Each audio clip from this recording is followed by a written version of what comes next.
Aurora had been leading hiking tours through the North Cascades for 8 years. She knew every mile of the Cascade Pass Trail, every switchback, every viewpoint where tourists stopped to catch their breath and snap photographs of the jagged peaks. The Douglas firs and western red cedars that lined the path were like old friends to her, their massive trunks and spreading branches as familiar as the rooms in her own home. She had guided families with young children, elderly couples celebrating anniversaries, and solo adventurers seeking solitude in the wilderness. In all those years, through every season and every type of weather, she had never experienced anything that shook her confidence in these mountains. That was about to change in ways she could never have imagined. It started with an email in late October, when the tourist season was winding down and the first snows were beginning to dust the higher elevations. A man named Nicholas contacted Aurora through her guiding service website. He wanted to hire her for a private trek to a remote alpine meadow near Cascade Pass, a location he had seen in old photographs from the 1970s. He offered double her usual rate and emphasized that he needed to reach this specific spot before the winter snows made it inaccessible. Something about the urgency in his message gave Aurora pause. But the money was good, and she prided herself on accommodating client requests. She agreed to meet him at the Cascade River Road trailhead at dawn 3 days later. Nicholas arrived exactly on time, driving a rental car with Oregon plates. He was in his mid-40s, fit enough for the hike, but with a nervous energy that Aurora found unsettling. He kept checking over his shoulder as they prepared their packs, scanning the empty parking lot as if expecting someone else to arrive. When Aurora asked if he was waiting for additional hiking partners, he shook his head quickly and said they needed to get started immediately. The sun was just beginning to paint the eastern sky with pale orange light as they set off up the trail, their headlamps still necessary in the dim forest. The first 2 miles passed uneventfully. Aurora maintained her usual pace, pointing out landmarks and sharing facts about the local ecosystem. But Nicholas barely responded. He walked with his head down, hands gripping his pack straps, breathing harder than he should have been at this relatively easy grade. Aurora had guided anxious hikers before, people afraid of bears or worried about their physical stamina. But this felt different. Nicholas radiated a specific kind of fear, the kind that came from knowing something rather than imagining it. At the 3-mile mark, where the trail emerged from dense forest into a more open area of subalpine meadow, Aurora noticed something that stopped her in her tracks. The forest had gone completely silent. No birds called from the branches. No wind rustled through the needles of the mountain hemlocks. No small animals scurried through the underbrush. Just their footsteps on the packed dirt trail and their breathing in the thin mountain air. In 8 years of guiding, Aurora had never experienced such absolute silence in these woods. Even in the dead of winter there were sounds. Ravens calling, branches creaking, the whisper of snow falling from overladen boughs. Nicholas noticed it too. He stopped walking and turned in a slow circle, his face pale despite the exertion of the climb. Aurora was about to suggest they take a water break when Nicholas suddenly pointed to something off the trail. A massive western hemlock stood about 30 yards to their right, its trunk easily 6 feet in diameter, old enough to have been growing when the first white settlers reached the Cascades. Carved into its bark were symbols Aurora had never seen before. Not the initials and hearts that foolish hikers sometimes carved into trees despite park regulations. These were complex geometric patterns, circles within circles, lines that curved and intersected in ways that hurt to look at for too long. The cuts were fresh enough that sap still wept from the wounds in the bark, dripping down in sticky amber tears. Aurora approached the tree slowly, her guide training overriding her unease. Vandalism in the national park was a serious matter that needed to be documented and reported. She pulled out her phone to take photographs, but the screen refused to focus properly. Every image came out blurred, the symbols indistinct no matter how many times she tried. Nicholas did not join her at the tree. He stood on the trail, staring into the forest with an expression that looked almost like recognition, as if he had expected to find exactly this. That was when Aurora saw the second tree. Another hemlock, this one about 50 yards deeper into the forest, marked with identical symbols. And beyond that, barely visible through the undergrowth, a third tree. The symbols formed a trail leading away from the maintained hiking path, deeper into the wilderness toward areas where Aurora knew there were no established routes. Only steep ravines, deadfall timber, and terrain too rough for safe travel without specialized equipment. She turned back to Nicholas and found him already walking toward the marked trees. Aurora called out for him to stop, that they needed to stay on the trail, that she was obligated to report the vandalism to park rangers before proceeding. But Nicholas did not stop. He moved with sudden purpose, as if he had been waiting for this moment, as if the marked trees were exactly what he had come to find. Aurora had a choice to make. Let him go alone into dangerous terrain, or follow and try to bring him back safely. Her responsibility as a guide won out over her growing sense of wrongness. She hurried after him, pulling her radio from her belt to call the ranger station. The radio crackled with static, but no voices came through, though they were well within range of the nearest repeater tower. The symbols led them through increasingly difficult terrain. Aurora had to help Nicholas over fallen logs and guide him around clusters of devil's club, their stems thick with vicious thorns. The silence persisted, oppressive and unnatural.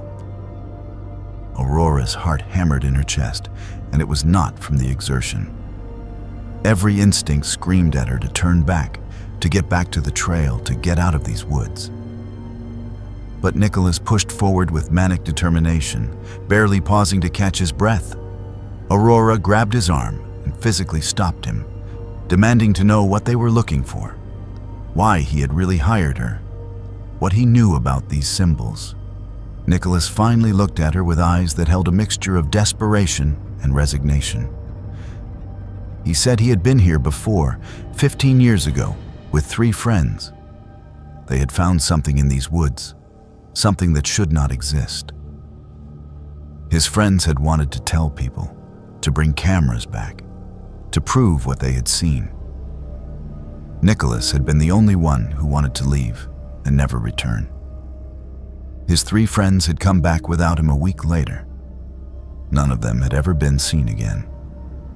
Their cars were found at the trailhead. Their gear was never recovered. The search and rescue operation had lasted for weeks, but turned up nothing. No trace, no clues. Just 3 people who vanished into the Cascades, as if they had never existed.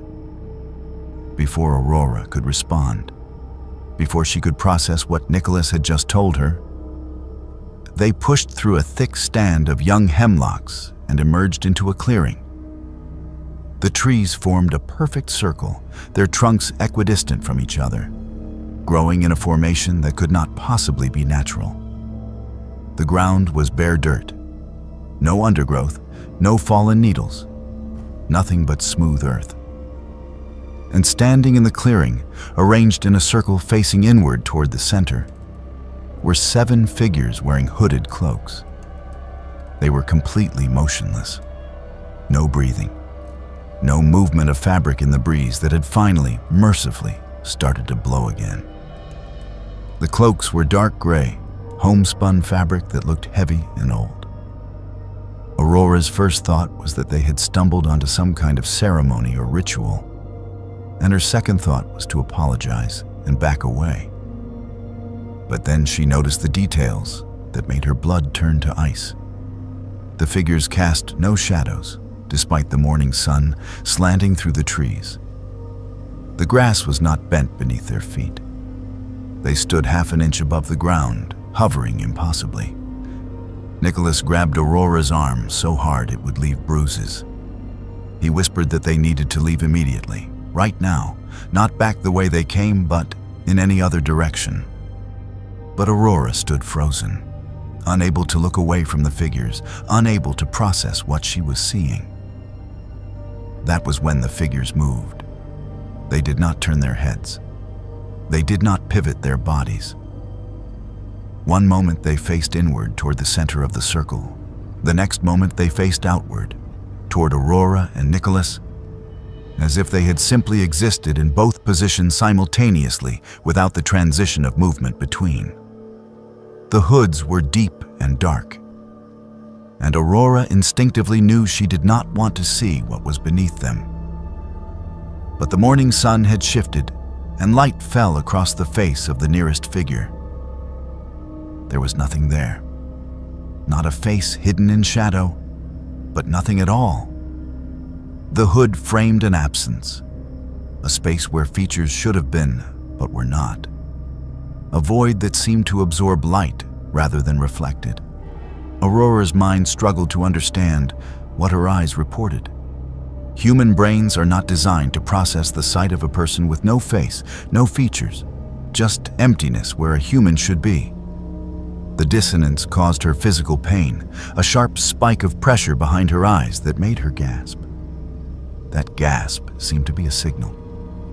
The figures moved toward them, not walking but gliding, closing the distance with impossible speed. Nicholas yanked Aurora backward, and they ran.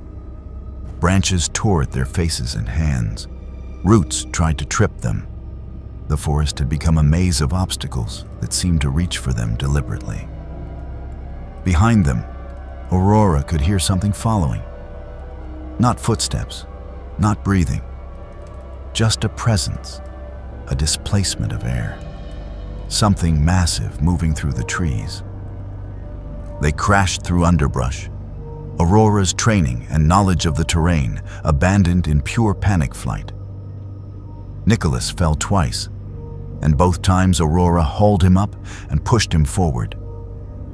They ran until their lungs burned and their legs trembled. Ran until Aurora had no idea where they were or which direction led back to the trail. Then, as suddenly as the nightmare had started, they burst onto the maintained hiking path. The Cascade Pass trail stretched before them, solid and real and normal. The terrible silence was gone. Birds sang in the trees. A marmot whistled alarm from the rocks above.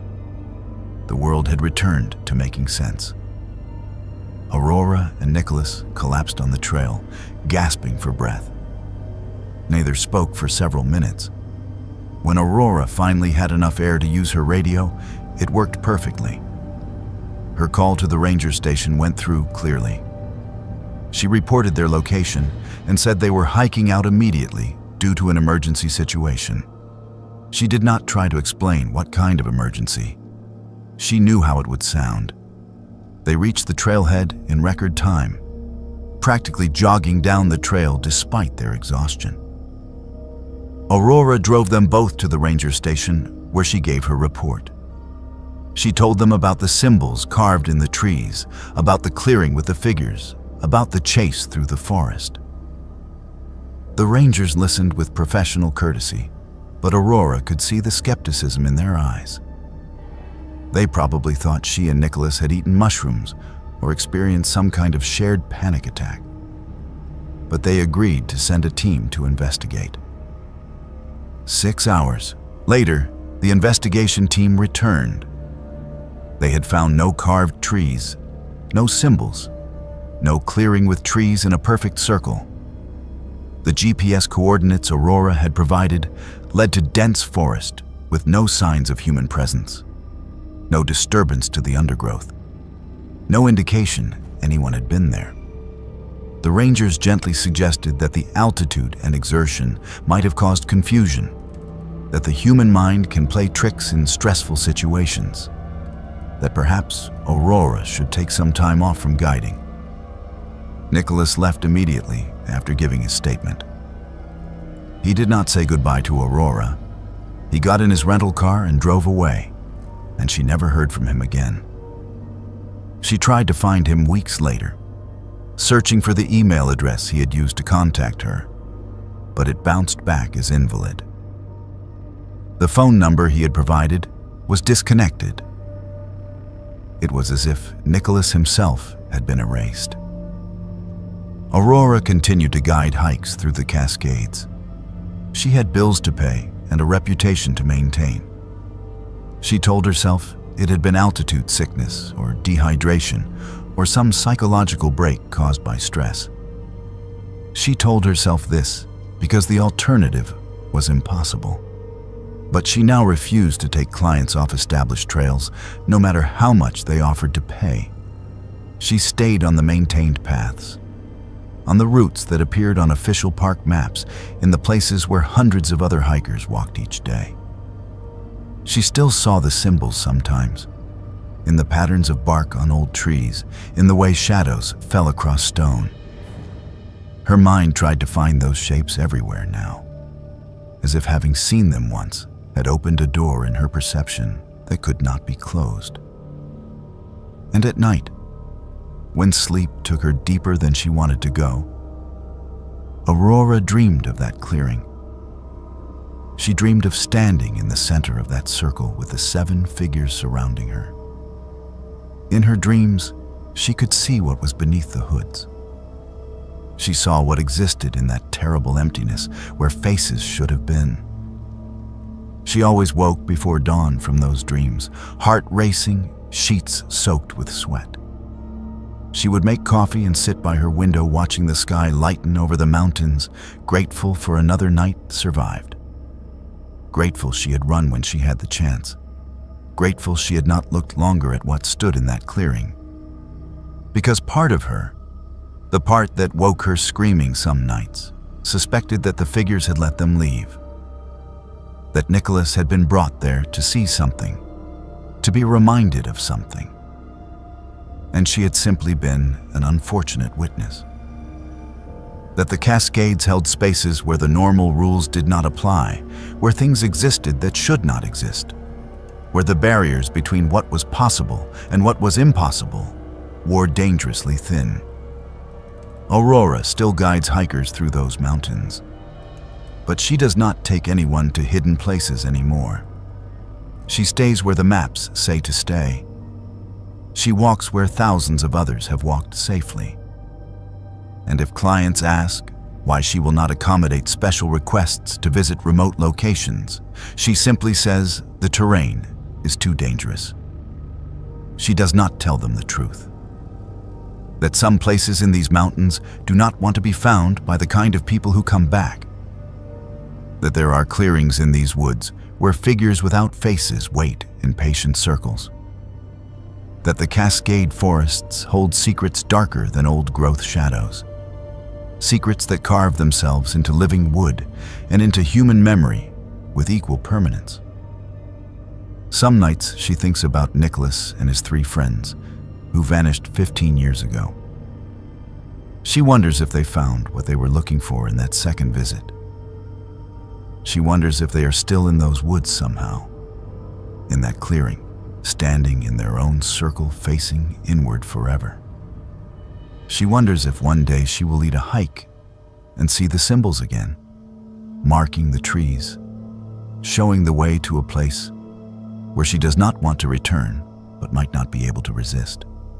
Those are the nights when Aurora does not sleep at all. She sits awake until dawn, keeping watch, making sure that if something comes down from those mountains looking for her, she will at least see it coming.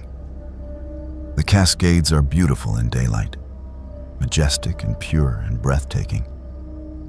But Aurora knows now what waits in the spaces between the trails. She knows what stands in the clearings where no one is meant to walk, and she will never stop knowing, never stop remembering, never stop seeing those symbols carved into her memory as deeply as they were carved into the bark of trees that no longer show any scars. Ellie was a wildlife biologist studying spotted owl populations in the old-growth forests surrounding Mount Rainier. She had spent the better part of 3 years conducting field research in some of the most remote wilderness areas in the Cascades, places where the trees were so ancient and so tall that their canopies created a permanent twilight at ground level even on the brightest days. The work required weeks of solitude, hiking miles into trackless forest to set up audio recording equipment that would capture the territorial calls of the endangered northern spotted owl. Most people would have found the isolation unbearable, but Ellie had always been comfortable alone in the wilderness. She found peace in the silence broken only by bird calls and the whisper of wind through Douglas fir needles. The solitude had never bothered her, not until the 3rd week at her research site in February, when winter still gripped the high country and the forest was locked in cold silence. Her research protocol was straightforward, but labor-intensive. She would hike into a designated area carrying recording equipment, establish a base camp, and spend 2 weeks documenting owl activity through audio surveillance. The recorders ran continuously, capturing everything within a quarter-mile radius.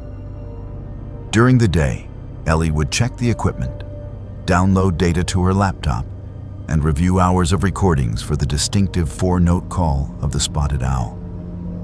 At night, she stayed in her tent, analyzing data and preparing field notes. She had completed this routine successfully at a dozen different sites without incident. The forest had always felt like a sanctuary, a place of scientific inquiry and natural beauty.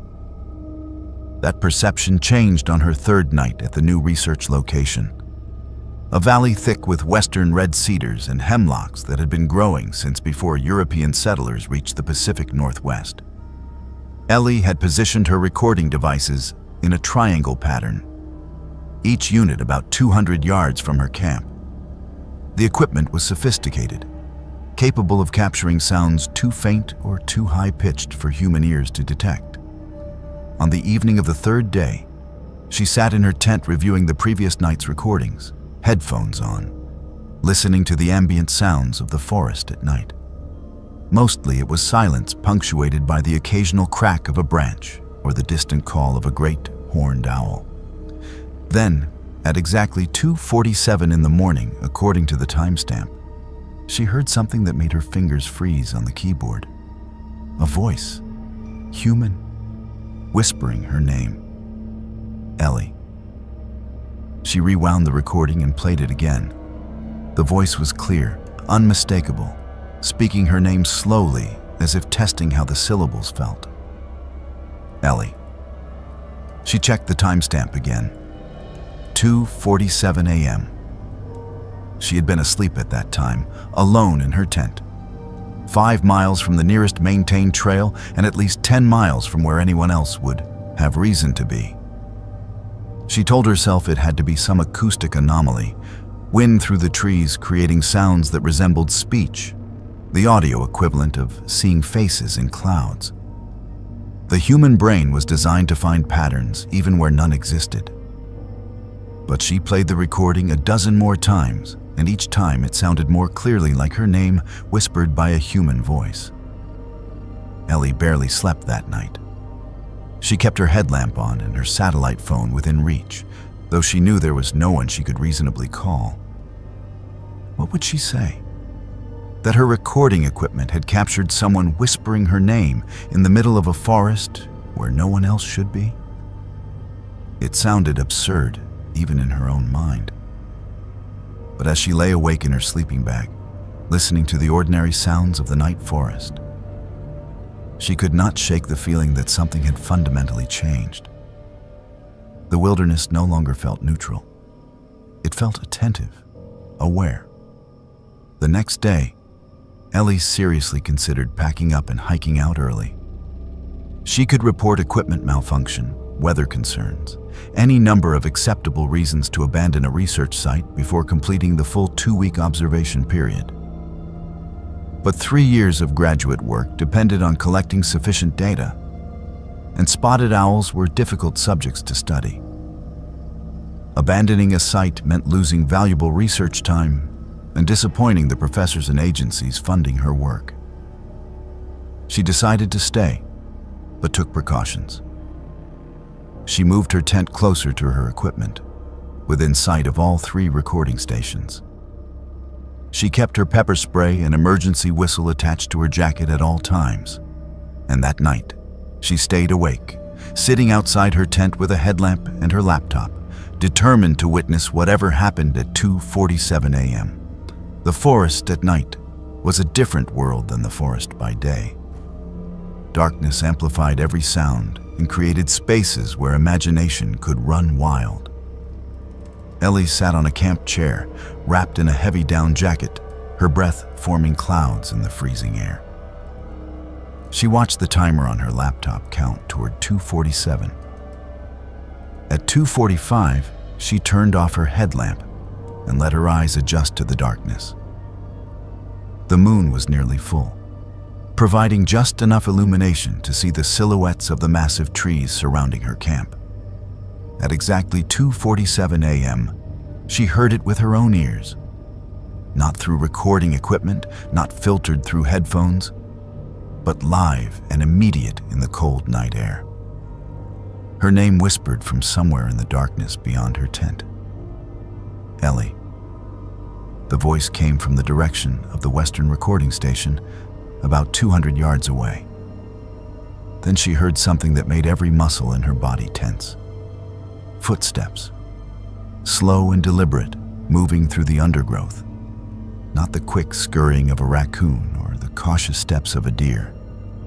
These were the measured footsteps of something walking on 2 legs, something that was in no hurry, something that knew exactly where it was going. The footsteps began to circle her campsite. Ellie grabbed her flashlight with shaking hands and aimed it toward the sound. The beam cut through the darkness, illuminating tree trunks and hanging moss, but nothing else. The footsteps continued, unaffected by the light, moving steadily from her left to her right. She swept the flashlight in an arc, trying to find the source, but saw nothing. Just trees and shadows, and the pale undergrowth of ferns and salal. Yet the footsteps were unmistakable now. Close enough that she should be able to see whatever was making them. Then she saw the shadow. It moved between 2 massive cedars, visible for only a moment in the edge of her flashlight beam. Too tall to be human. 7 feet at least, maybe taller, moving with a fluid grace that seemed wrong somehow, as if the joints bent in ways that human joints should not bend. Ellie kept her flashlight trained on the spot where she had seen it, but the shadow did not reappear. The footsteps continued circling, never changing pace, never stopping.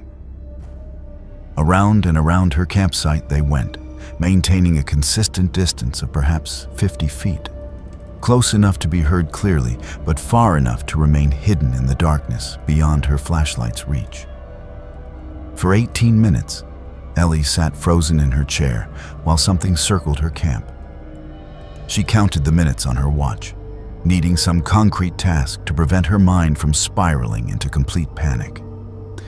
18 minutes of steady footsteps, occasionally punctuated by the crack of a breaking twig or the rustle of disturbed ferns. Then, as abruptly as they had started, the footsteps stopped. The forest returned to its normal nighttime quiet. Ellie sat motionless for another hour, flashlight clutched in her hand, before she finally retreated into her tent. She did not sleep. She sat with her back against her pack, satellite phone in her lap, watching the tent entrance until dawn broke and the forest returned to something that resembled normalcy. In the morning light, Ellie examined the area around her camp. If something had circled her campsite for 18 minutes, there should be evidence. Footprints, broken vegetation, some sign of passage. She found nothing. The forest floor showed no unusual disturbance, no tracks except her own. It was as if whatever had walked around her tent had left no more trace than a ghost.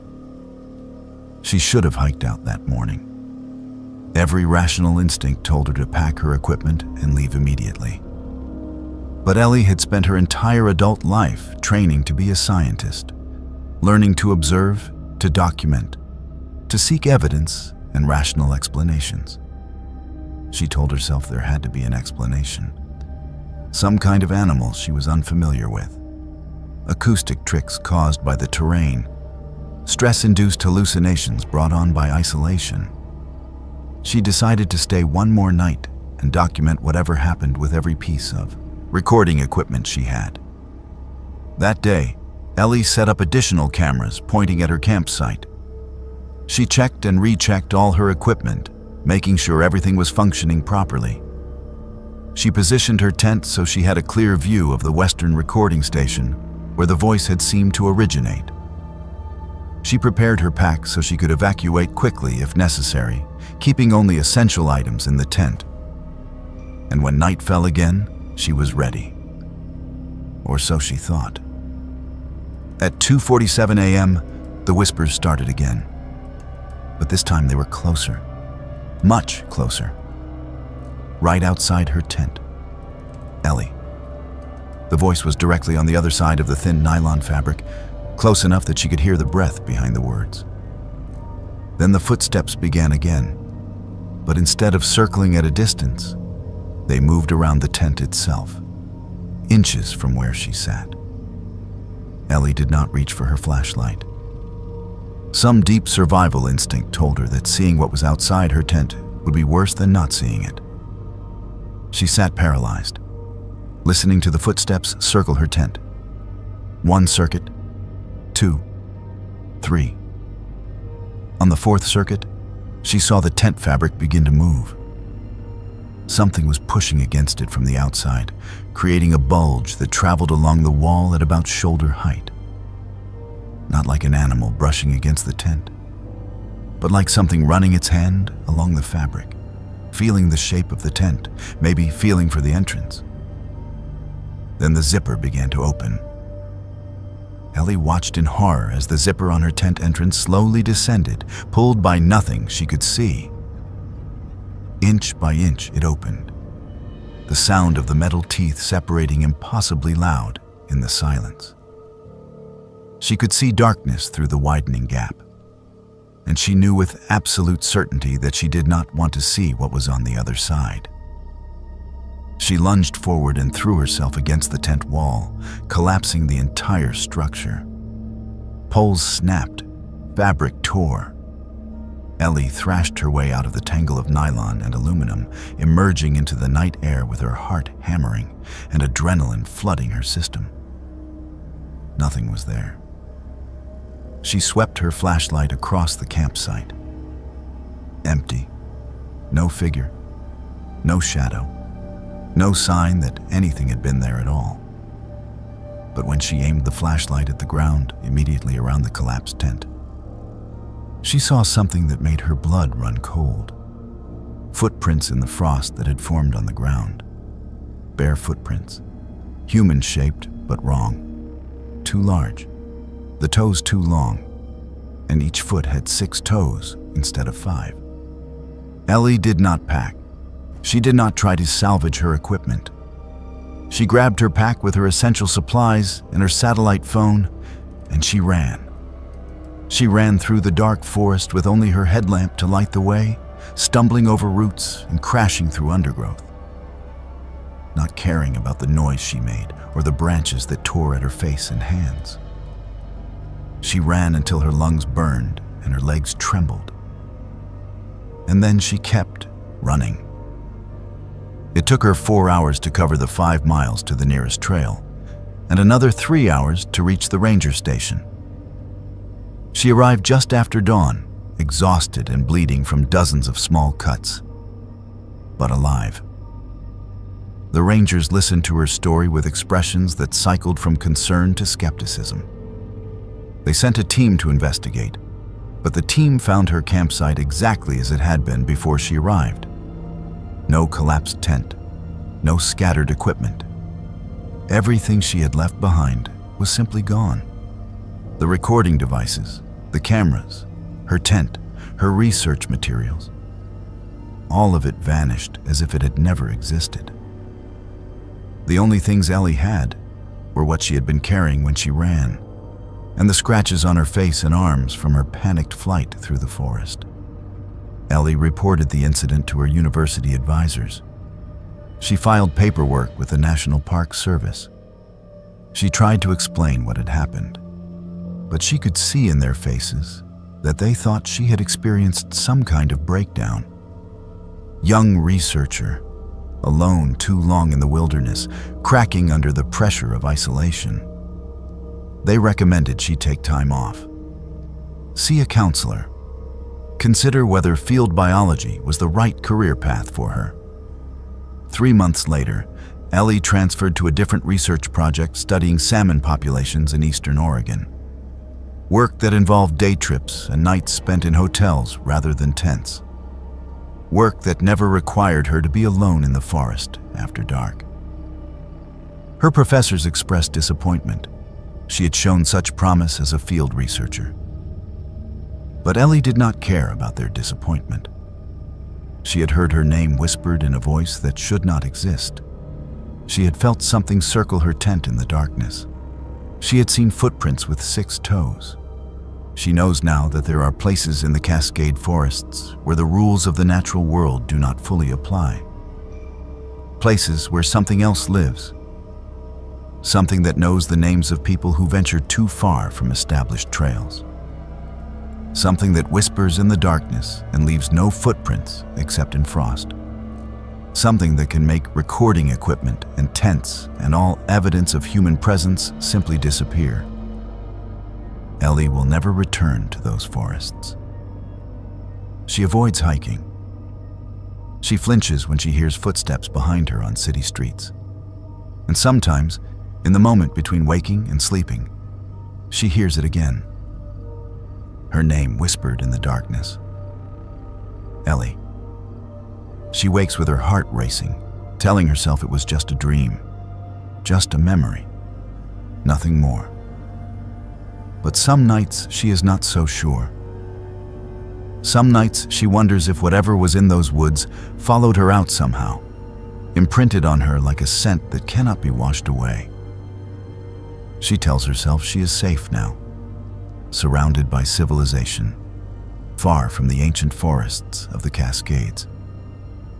But deep down, in the part of her mind that still lives in that moment when the tent zipper began to open, she knows the truth. Distance does not matter. Whatever whispered her name in the darkness knows where she is. It has always known. And someday, in some quiet moment when she is alone, she might hear those footsteps again. Slow and steady, circling, patient, waiting for the moment to whisper her name one more time. Adam and Sadie were professional photographers who had spent the last 5 years documenting the waterfalls of the Pacific Northwest. They had built a reputation for capturing images that magazines and travel websites paid premium rates to publish, photographs that showed familiar landscapes from unexpected angles with lighting that seemed almost supernatural. Their success came from their willingness to go where other photographers would not, to obtain permits for restricted areas, to hike off trail to locations that required technical climbing skills and a tolerance for risk. They were good at what they did, and they took pride in finding shots that no one else could replicate. In early April, they secured permits to access a restricted section of the Columbia River Gorge, an area that had been closed to the public for over 2 years following the Eagle Creek fire. The Forest Service was conducting restoration assessments, and the trails remained officially shut while crews worked to clear hazards and monitor for landslides. But Adam had connections with a ranger who owed him a favor, and they obtained special permission for a single day of photography in the burn zone. The ranger warned them that the area was dangerous, that trees weakened by fire could fall without warning, that the ground was unstable in places. Adam and Sadie signed liability waivers and promised to stay in communication via radio. They were looking for something specific, a waterfall deep in the restricted zone that few people knew existed, one that had supposedly escaped the worst of the fire damage. They started hiking before dawn, carrying cameras, tripods, and specialized lighting equipment.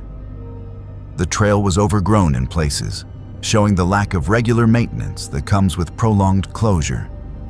Burn scars marked many of the trees, black streaks climbing up trunks that had somehow survived the flames. But as they pushed deeper into the restricted area, the forest grew thicker and greener.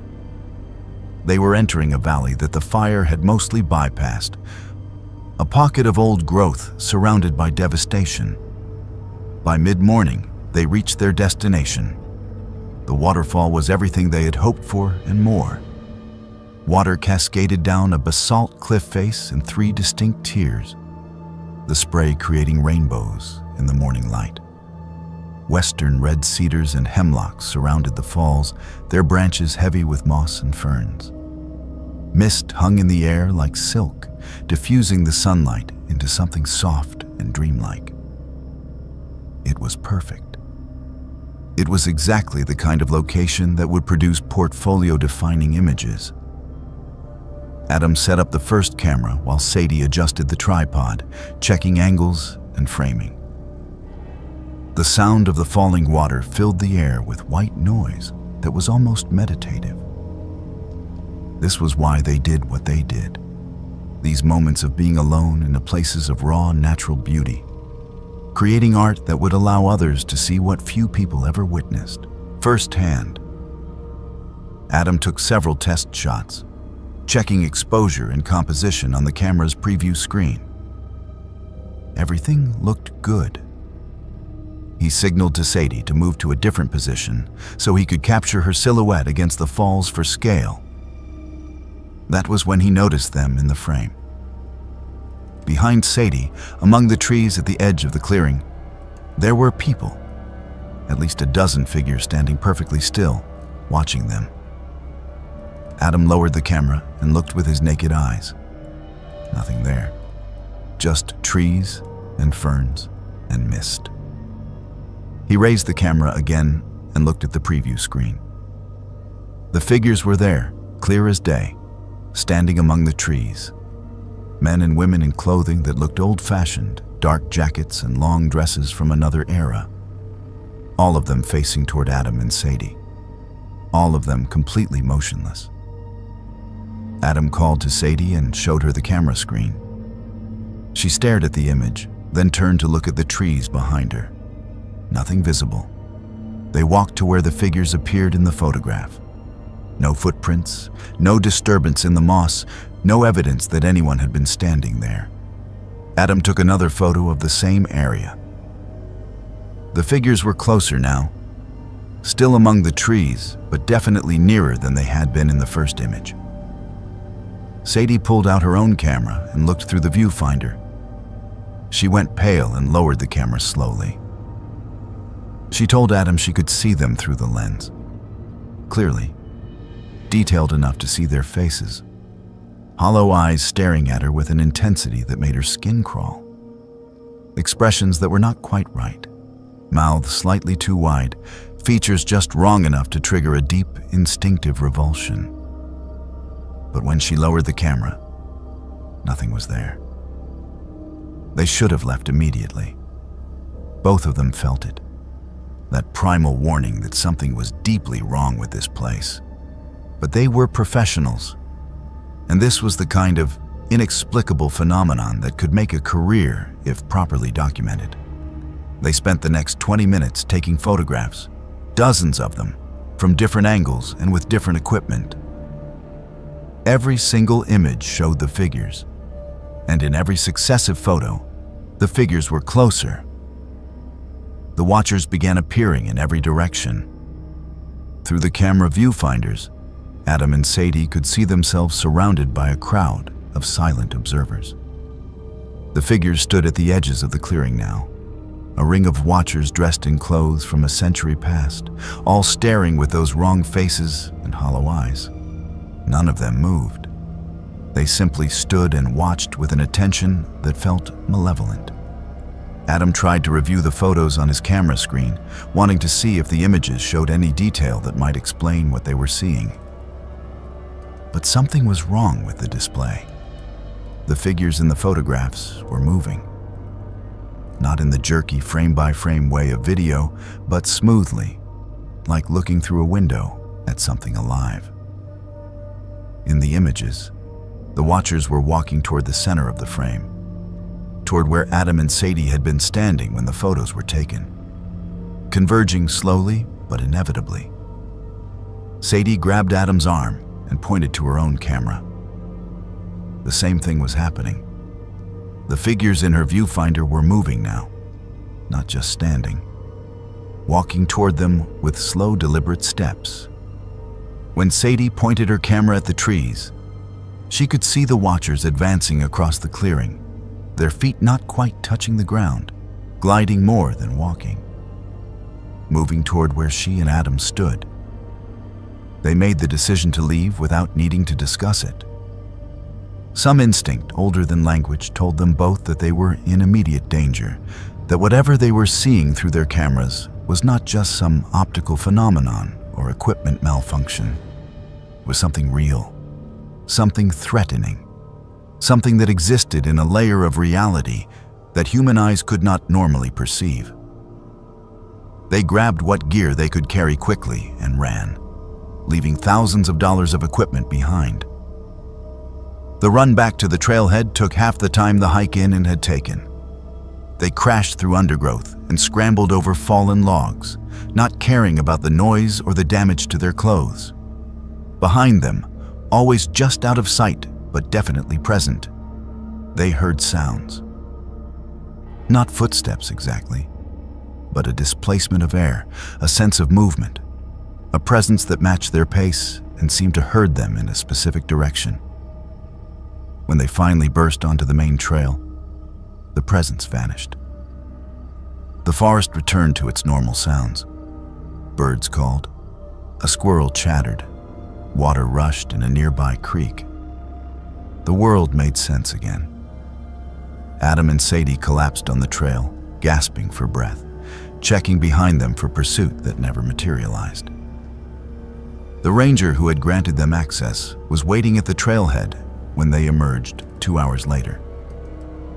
He took one look at their faces and asked what had happened. Adam tried to explain, but the words sounded absurd, spoken aloud in the bright afternoon sunlight. The ranger listened without expression, then asked if they wanted to file a formal report. They declined. What would they say? That they had seen ghosts through their camera viewfinders? That figures from a century ago had chased them through the forest? 3 days later, the ranger called Adam. A recovery team had gone into the restricted area to retrieve the equipment they had left behind. Everything was exactly where they had dropped it. The cameras, the tripods, the lighting gear, all undisturbed. But when they checked the memory cards, every photograph was blank. Pure white. No images at all. Not just the photos with the figures, but every single shot they had taken that day. Complete data corruption on multiple cards from different cameras. The ranger said technical failure happened sometimes in the field, but Adam could hear the doubt in his voice. Adam and Sadie never went back to the Columbia River Gorge. They sold their photography equipment 2 months later and went their separate ways. Adam moved to California and started working in real estate photography. Safe indoor work with artificial lighting and no surprises. Sadie took a job teaching graphic design at a community college. Neither of them has picked up a camera for personal work since that day. Sometimes Adam dreams about the watchers. He sees them standing in crowds at the edges of rooms, staring at him with those hollow eyes and wrong faces. In his dreams, they are closer each time, converging slowly but steadily. He wakes before they reach him, but he knows that eventually, in some dream, they will close the distance completely. And he wonders what will happen then. Sadie tells people she lost interest in photography, that she burned out on the freelance lifestyle and wanted something more stable. She does not tell them the truth, that she sees the watchers sometimes in her peripheral vision, standing at the edges of crowds, in reflections in store windows, in the shadows of parking garages, always watching, always still, always wearing clothes from another time. They never talk to each other about what happened. The experience severed their professional partnership and their friendship. Some things cannot be shared without breaking something fundamental between people. Some experiences isolate rather than bond. The waterfall in the restricted area still exists, still cascades down the basalt cliff in 3 beautiful tiers. The Forest Service eventually reopened some of the trails in that section of the gorge. Hikers pass within a mile of that spot regularly now. Some of them probably find the clearing and take photographs of the falls with their phones and digital cameras. Adam wonders sometimes if any of them see figures in their images. If anyone else has looked through a lens and seen the watchers standing among the trees. If anyone else has felt that terrible attention focused on them. But mostly he tries not to think about it at all. He lives in a world of bright rooms and artificial light now, a world where cameras capture exactly what the eye can see and nothing more. A world where the past stays safely in the past and the dead remain dead. He needs to believe that world is the only real one. Because the alternative, that there are layers of reality bleeding through in certain places, in certain conditions, visible only through the specific wavelengths captured by camera lenses, is too terrible to accept. The Cascades are full of beautiful places, places where light and water and stone create scenes of breathtaking beauty. But some of those places have watchers, and the watchers remember, and they wait, and they appear in photographs that should show nothing but trees and mist and falling water. And sometimes, if you are unlucky enough to see them, they begin to move. Gavin was an experienced backcountry ranger maintaining remote trails in the North Cascades. He had worked these mountains for 12 years, longer than anyone else in his district. He knew the trail system better than the maps did, better than the GPS coordinates suggested. Every junction, every landmark, every mile marker was burned into his memory through countless patrols in all seasons and all weather conditions. He could navigate the backcountry in fog, in darkness, in whiteout snow conditions. He prided himself on never getting lost, on being the ranger other rangers called when they needed someone to find lost hikers or verify confusing trail reports. His knowledge of these mountains was encyclopedic and earned through thousands of miles of walking. That expertise made what happened to him even more impossible to explain. It started with a series of reports from hikers about a trail that had become confusing. 3 separate groups over the course of 2 weeks had contacted the ranger station to report disorientation on the Fir Creek Trail, a simple out-and-back route that led 6 miles to an alpine lake. The trail was rated easy to moderate, well-marked and heavily trafficked during the summer season. It was not the kind of trail where experienced hikers got lost. Yet all 3 groups reported the same thing. They had reached a junction that should not exist, became disoriented trying to navigate it, and eventually turned back without reaching the lake. One group had wandered for 3 hours trying to find their way forward before giving up. Gavin dismissed it as inexperienced hikers misreading their maps. People got confused in the wilderness more often than they wanted to admit, and their egos invented excuses. A junction that should not exist was easier to report than admitting they had simply gotten turned around. Gavin volunteered to inspect the trail personally, mostly to put the matter to rest. He packed light, planning on a quick day hike to the lake and back. He brought GPS, compass, detailed trail maps, and his radio. He had hiked this particular trail at least 24 times over the years. He expected to find nothing unusual. The morning was clear and cool, perfect hiking weather. Gavin made good time on the familiar trail, noting conditions and checking for hazards. Everything was normal. The trail was well maintained, the markers were all present, the terrain matched his memory exactly. At 2 miles in, he should have been approaching a small creek crossing. At 4 miles, a distinctive rock formation. At 6 miles, the lake. Simple, straightforward, impossible to get wrong. But at the 2-mile mark, Gavin encountered something that stopped him cold. A trail junction, 2 paths diverging into the forest, both looking equally used, both appearing legitimate. His map showed no junction for another 5 miles. The GPS coordinates confirmed he was exactly where he thought he was, but the GPS showed no trail junction at this location. The trail database had been updated just 3 months ago. There should be no junction here. Gavin examined both paths carefully. They looked identical. Same width, same level of maintenance, same type of trail markers. One path led roughly northeast, which was the correct direction to the lake.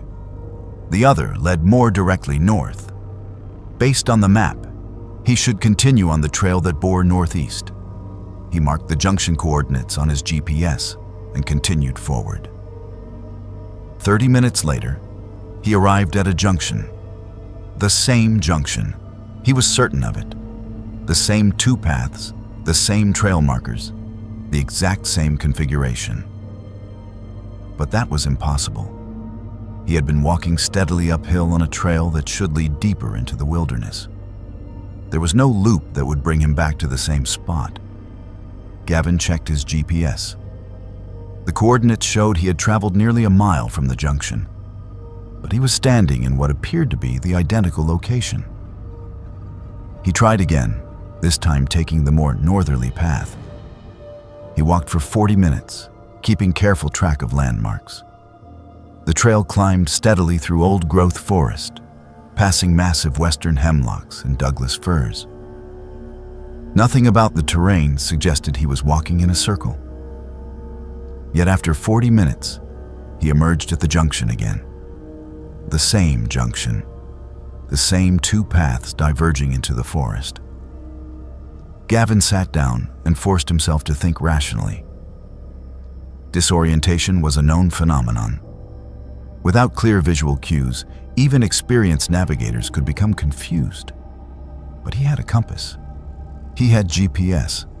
He had been walking in a straight line on a maintained trail. There was no rational explanation for returning to the same point 3 times in a row. The forest around him was starting to look different. The trees seemed taller than they should be, their bark darker and more deeply furrowed. The light filtering through the canopy had taken on a strange quality. Too green, too thick, as if he were underwater. The air felt heavy and still. No birds sang, no squirrels chattered. The silence was profound and unnatural. Gavin tried to use his radio. Static. The GPS had stopped working entirely, the screen frozen on coordinates that no longer updated. His compass spun slowly, unable to settle on north. Every piece of technology he carried had ceased to function properly. He was alone in a forest that no longer followed the rules he understood. He tried a 4th time, taking the northeast path but marking trees with his knife as he went, cutting distinctive blazes into the bark so he would know if he was actually returning to places he had already been. He walked for an hour this time, his marked trees appearing behind him at regular intervals, proof he was making forward progress. The trail climbed steadily. The vegetation changed appropriately for increasing elevation. Everything suggested he was moving deeper into the wilderness. Then he saw his first marked tree ahead of him, then the second, then the third. The trail had somehow looped back on itself, despite climbing continuously upward. Gavin stood staring at his own knife marks on a tree, trying to comprehend what was happening. The laws of physical space were not working correctly. The trail was folding back on itself in ways that defied geometry. That was when he saw her. A woman standing on the trail ahead, about 50 yards distant. She wore a ranger uniform, but the style was wrong. The cut of the jacket was dated. The patches were different designs. The whole uniform looked like something from the 1970s or 1980s. She stood perfectly still, facing him, smiling. Even from 50 yards away, Gavin could see there was something wrong with her eyes. They were completely black. No whites, no irises. Just solid black from edge to edge, like the eyes of a shark. The woman raised her hand and beckoned him forward. "Come with me," the gesture said. "I will show you the way." But every instinct Gavin possessed screamed at him to run. The woman was not human. The smile was not friendly. The black eyes held nothing but malevolence. She was something wearing the shape of a ranger, using a familiar form to lure him deeper into whatever trap this trail had become. Gavin turned and ran in the opposite direction. He crashed through underbrush, abandoning the trail entirely, no longer caring about direction or landmarks. He just needed to get away from the junction, away from the woman with black eyes, away from the trail that looped endlessly back on itself. Branches tore at his face and pack. Roots tried to trip him. He fell twice, scrambled up, kept running. He ran for what felt like hours but might have been minutes. Time had become as unreliable as space in this forest. Finally, exhausted, his lungs burning, Gavin collapsed against a massive cedar and forced himself to stop. He needed to think. Panic would kill him faster than anything else out here. That was when he heard the sound of a vehicle, a car engine close by. Gavin pushed through a final stand of trees and stumbled onto a highway. The pavement was solid and real beneath his boots. A logging truck roared past, its driver giving him a curious look. Gavin stood on the shoulder of the road, trying to orient himself. According to the highway marker, he was on State Route 20, 20 miles from where he had started hiking. 20 miles. He had covered terrain that should have taken 2 days to traverse. He had crossed mountain ridges and valleys that lay between his starting point and this highway. Yet only a few hours had passed since he left the trailhead. His GPS, when it finally started working again, confirmed the impossible. He was 20 miles from his starting point, but the recorded track showed he had only traveled 6 miles. Gavin called for pickup and waited by the roadside. When his supervisor arrived, Gavin tried to explain what had happened. The junction that should not exist, the trail that looped impossibly, the woman in the old-style ranger uniform with black eyes. He could hear how it sounded, like a breakdown, like altitude sickness or dehydration or psychological collapse.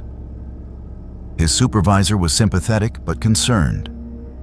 He suggested Gavin take some time off, see a doctor, get checked for Lyme disease or other conditions that might cause confusion and disorientation. Gavin agreed because arguing would make him sound worse. But he knew what he had experienced was real. A week later, a team went to investigate his claims.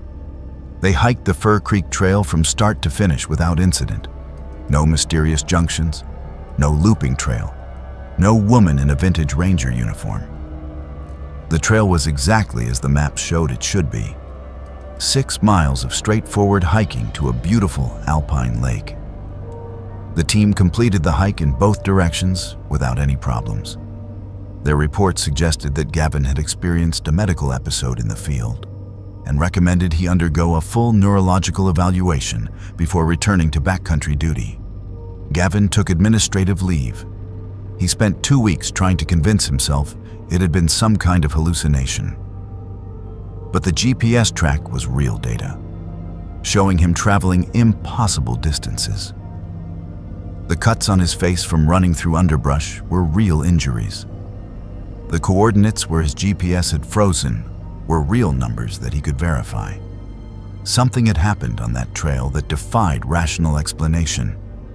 3 weeks after his experience, Gavin submitted his resignation. He was 38 years old, in excellent physical condition, with 12 years of service and a spotless record. He could have worked another 25 years, could have retired with a full pension. Instead, he walked away.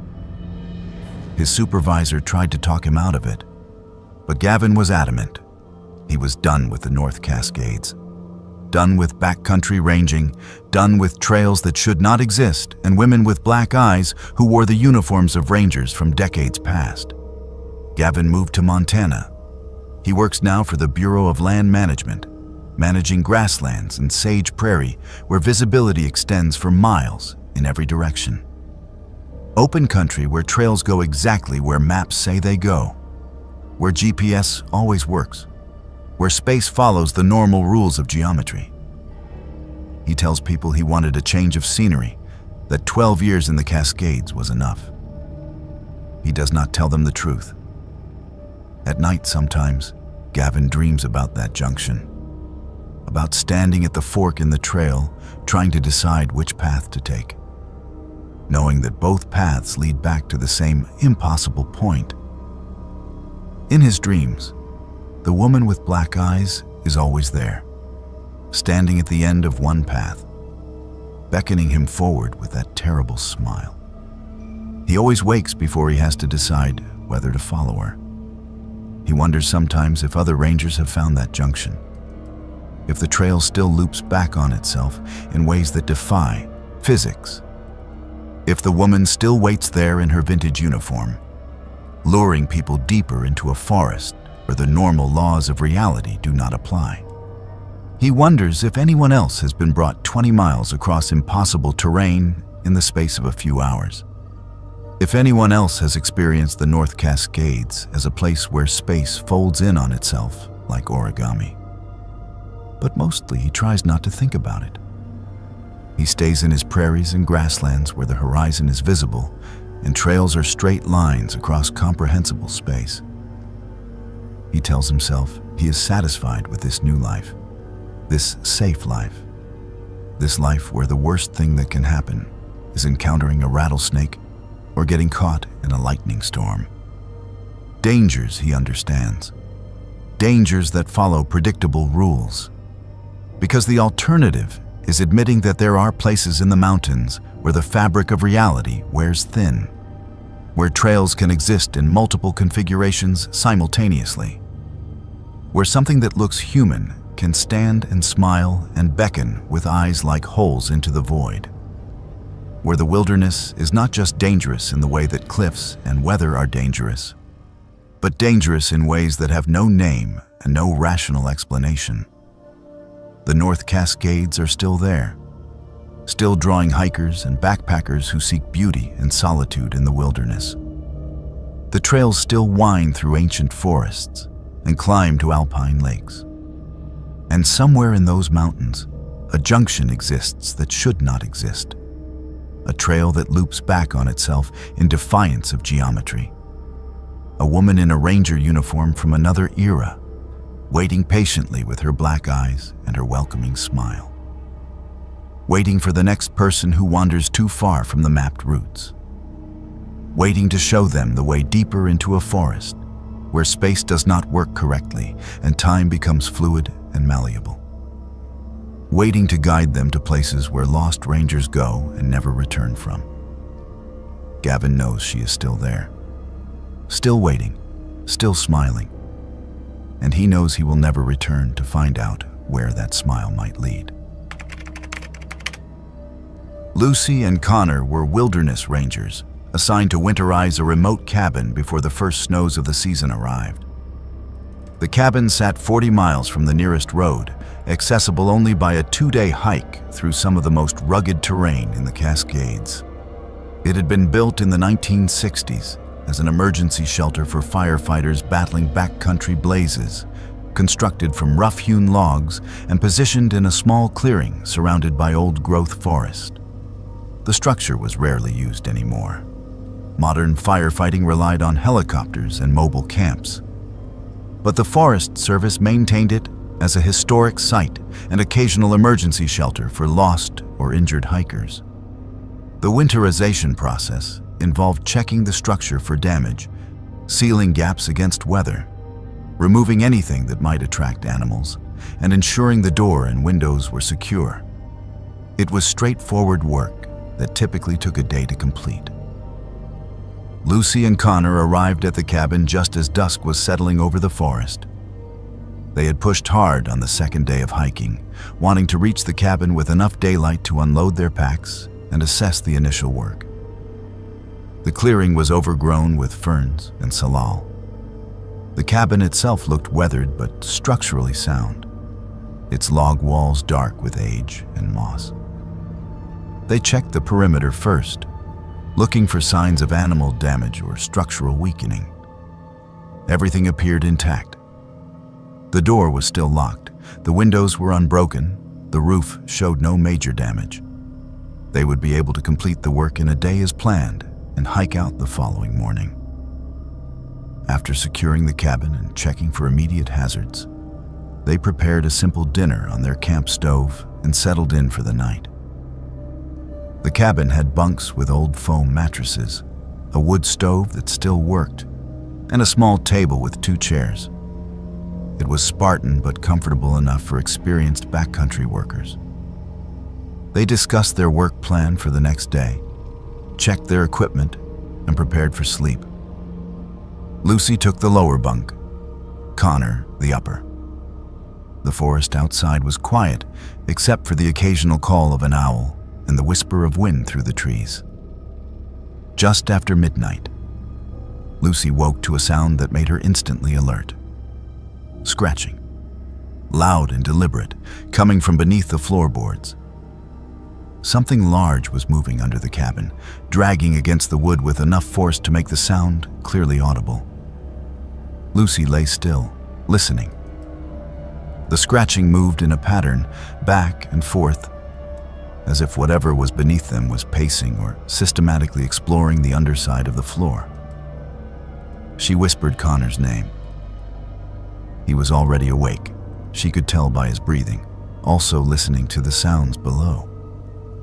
Connor climbed down from his bunk quietly and grabbed his flashlight. They had both dealt with animals in backcountry cabins before, usually mice or pack rats, occasionally raccoons or even porcupines.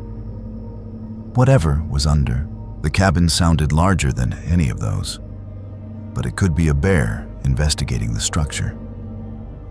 Black bears sometimes denned under buildings if they found a suitable space. Connor eased open the cabin door and stepped outside, Lucy following with her own flashlight. They circled the cabin, sweeping their lights across the foundation and the crawlspace entrance. The crawlspace opening was still sealed shut, undisturbed. The metal screen that covered the entrance was bolted in place, showing no signs of being forced or damaged. Yet, the scratching continued, clearly audible even outside the cabin. Connor and Lucy exchanged looks. If the crawlspace entrance was secure, how had something gotten underneath? There were no other openings large enough for anything bigger than a mouse to enter. They returned to the cabin, but neither could sleep. The scratching continued sporadically throughout the night, sometimes stopping for an hour, then resuming with renewed intensity. Sometimes it sounded like claws on wood. Sometimes it sounded almost like fingers scraping against the boards. The distinction made Lucy deeply uncomfortable. When dawn finally arrived, she and Connor wasted no time getting to work. They decided to open the crawlspace entrance and investigate properly. Whatever was under there needed to be dealt with before they could complete their winterization work.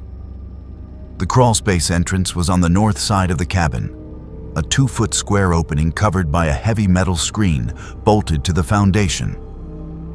Connor removed the bolts with a wrench from their toolkit and pulled the screen away. The opening revealed darkness and the smell of damp earth. Connor lay flat on his stomach and aimed his flashlight into the crawl space. The beam illuminated a shallow space, barely 2 feet high, filled with rocks and dirt and decades of accumulated debris. He crawled forward, pulling himself into the cramped darkness on his elbows. Lucy crouched outside the entrance, keeping watch and holding a second flashlight ready. Connor's voice echoed from inside the crawl space. He reported seeing nothing unusual at first, just dirt and rocks in the underside of the floorboards. Then his voice changed. He had found the scratches, deep gouges in the underside of the wood, fresh enough that splinters still hung from the cuts. The marks were extensive, covering large sections of the floor above where they had been sleeping. Something had been down there recently, scratching at the boards with considerable force. But the crawl space was too shallow for anything large. Connor was having to drag himself forward on his belly, barely able to turn his head. There was no room for a bear or even a large raccoon to maneuver. Yet the scratches suggested something much bigger than a mouse had made them. He worked his way back to the entrance and emerged covered in dirt, his face troubled. He told Lucy what he had found, but could not explain it. The scratches were there.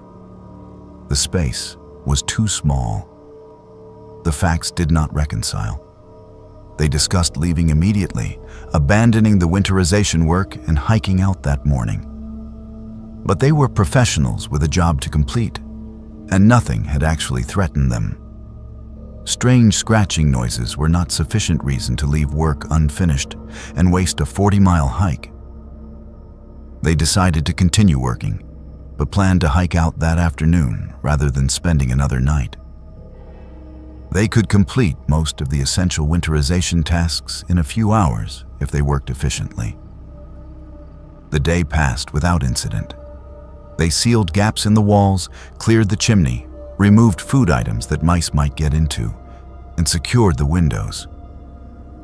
The work was routine and helped normalize the situation. By late afternoon, they were nearly finished. Lucy was sweeping the floor while Connor checked the door latches one final time. That was when Lucy noticed something that made her stop sweeping. Between the floorboards, in the gaps where light from below might filter through, she saw movement.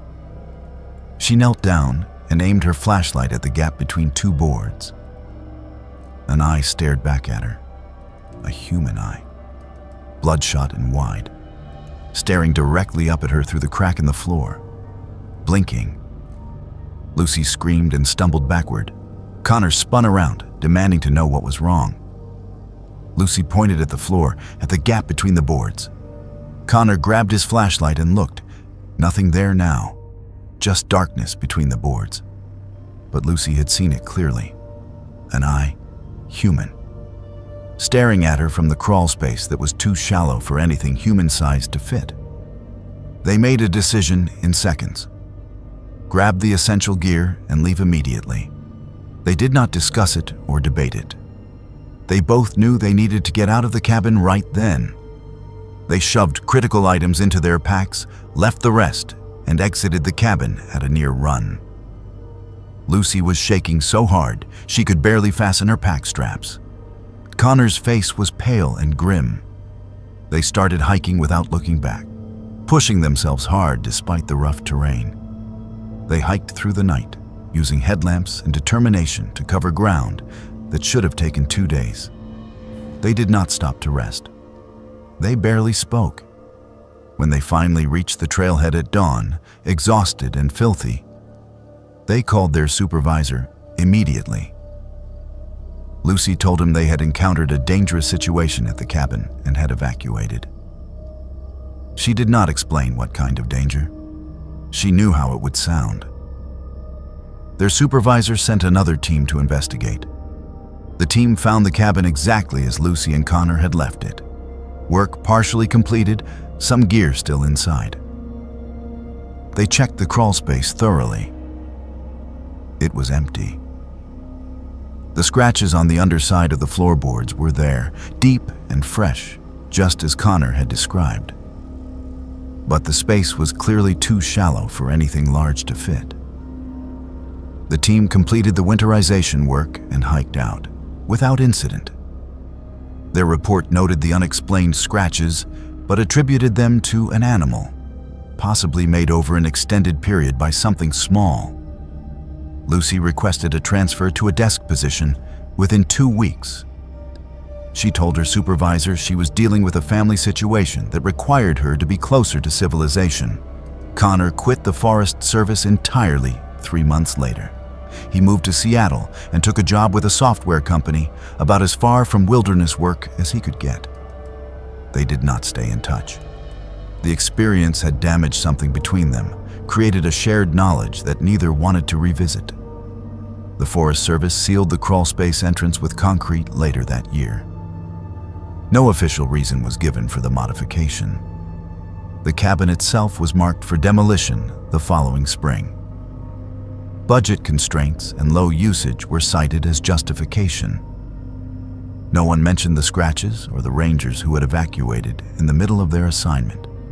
The cabin was torn down in May, the logs hauled out by helicopter, the clearing left to grow over with brush and ferns. Lucy still works for the Forest Service, but she will never accept a backcountry assignment again.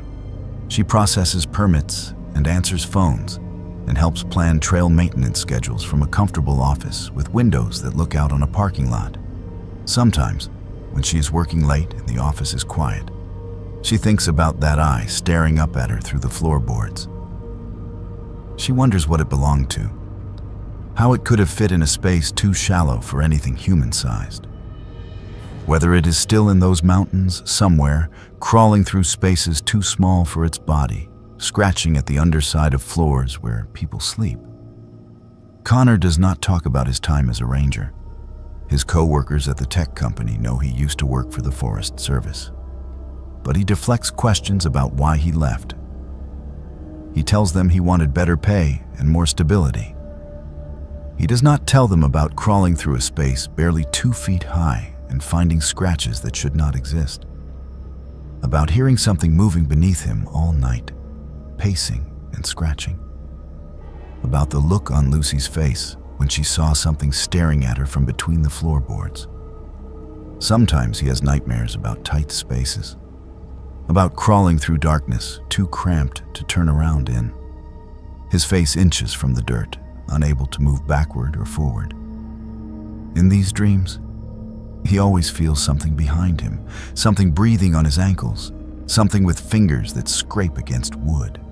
He wakes sweating and gasping, grateful for his apartment with its concrete foundation and no crawl space, no dark hollow beneath where things might move, unseen. The cabin is gone now. The clearing where it stood is unmarked on current maps, already fading back into forest. But the mountains remember. The ancient trees around that clearing know what moved beneath that cabin floor. They know what scratches at the underside of human structures in the deep wilderness. They know what has eyes that can see through cracks and bodies that can fit in spaces that should be impossible. Lucy and Connor know too. They carry that knowledge with them, a weight that never lessens no matter how much distance they put between themselves and that remote clearing. They know there are things in the Cascade wilderness that defy rational explanation. Things that crawl where they should not fit. Things that watch from beneath with human eyes. Things that scratch messages in wood with appendages that might be claws or might be fingers. The Forest Service does not talk about why that cabin was demolished. The official records cite age and disuse. But the rangers who work the backcountry, the ones who spend weeks alone maintaining remote trails and checking on emergency shelters, they tell stories around their campfires. Stories about cabins where the floorboards creak with weight that should not be there. about scratching sounds that come from sealed spaces, about eyes that peer through gaps from darkness that should be empty. And when new rangers are assigned to check remote cabins, the veteran rangers sometimes take them aside first. They tell them to trust their instincts. They tell them that if something feels wrong, if sounds do not make sense, if eyes appear where eyes should not be, it is better to leave the work unfinished and hike out. Some places in the mountains do not want human presence. Some structures sit on ground where the boundaries between what is possible and what is impossible wear dangerously thin. Lucy and Connor learned that lesson. They learned it staring at scratches in wood and eyes in darkness.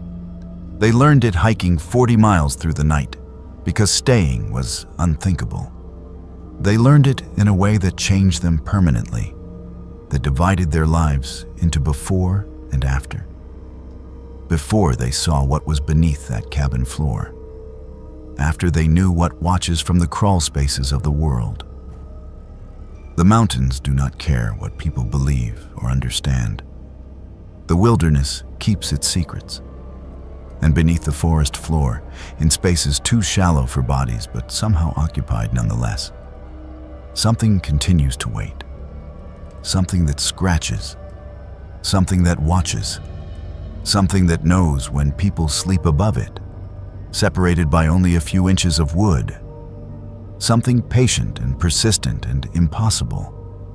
Something that the Cascades have held for longer than humans have walked these mountains. Something that will remain long after the last cabin rots and falls and returns to the earth. Isla worked as a timber surveyor, spending days alone in the forest, marking trees for logging operations. She had grown up in the Cascade foothills, the daughter of a logger and a forest ranger, and she knew the woods as intimately as most people knew their own neighborhoods. The work suited her temperament perfectly. She preferred trees to people, solitude to crowds, and the straightforward logic of measuring diameter at breast height and assessing timber quality. Weather was the only real danger she worried about. Storms could down trees without warning, lightning could strike during exposed ridgeline work, and heavy snow could trap a surveyor miles from shelter. But Isla knew how to read the sky, how to recognize the signs of changing weather, and how to retreat before conditions became life-threatening. She had been doing this work for 6 years without serious incident. That record ended on a gray February afternoon when fog rolled in faster than she had ever seen in her life. Isla was working in a mixed forest of Douglas fir and western hemlock, marking trees in a tract scheduled for selective logging the following spring. The morning had been overcast but stable, with no weather advisories and no indication of incoming systems. By early afternoon, she had marked 24 trees and was moving steadily through her survey grid. Then she noticed the light changing. The diffuse gray daylight was dimming rapidly, taking on a strange quality that made her check her watch. Only 2 in the afternoon, hours of daylight remaining. But the forest was darkening as if sunset approached. The fog came from the west, moving through the trees like something alive. Within 5 minutes, visibility dropped from hundreds of yards to less than 50 feet. Within 10 minutes, Isla could barely see 20 feet in any direction. The fog was dense and white, thicker than any natural fog she had experienced. It moved against the wind, swirling in patterns that defied meteorology. Isla marked her current position on her GPS and started back toward her truck, following the coordinates carefully. She had been in fog before, had navigated through limited visibility dozens of times. This should not have been difficult. But the fog seemed to have presence. It did not just obscure vision, it pressed against her like something physical, something with weight and intention. The temperature dropped sharply, her breath forming clouds that merged with the surrounding whiteness. The sounds of the forest were muffled and distorted. Her footsteps seemed too loud, echoing strangely. Everything felt wrong in ways she could not articulate. Then Isla saw movement in the fog. Shapes, human-sized, walking parallel to her path, keeping pace with her movement through the trees. She stopped walking.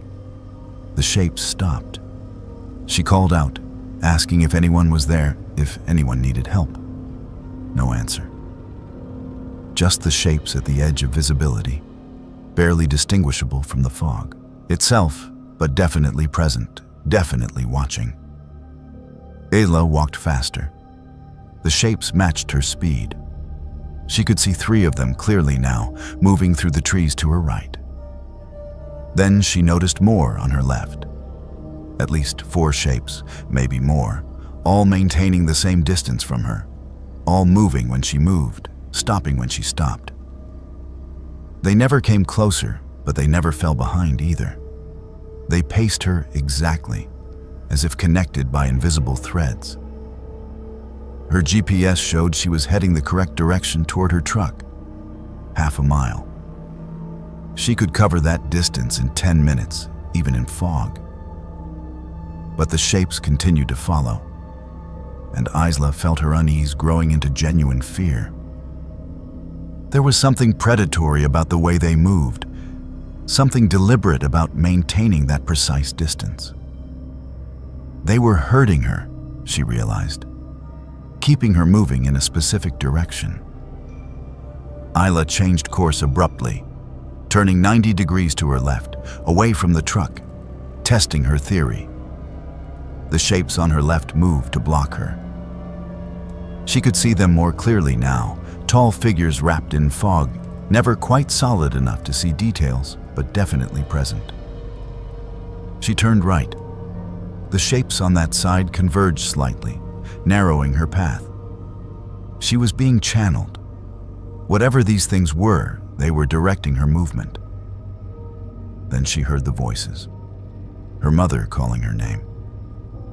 But her mother lived in Portland, 200 miles away. The voice came from ahead of her in the fog, clear and familiar. "Isla, sweetie, come here.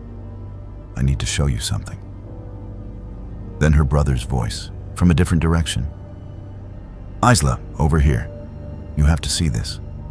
Her childhood friend who had died in a car accident 7 years ago. "Isla, I have been looking for you.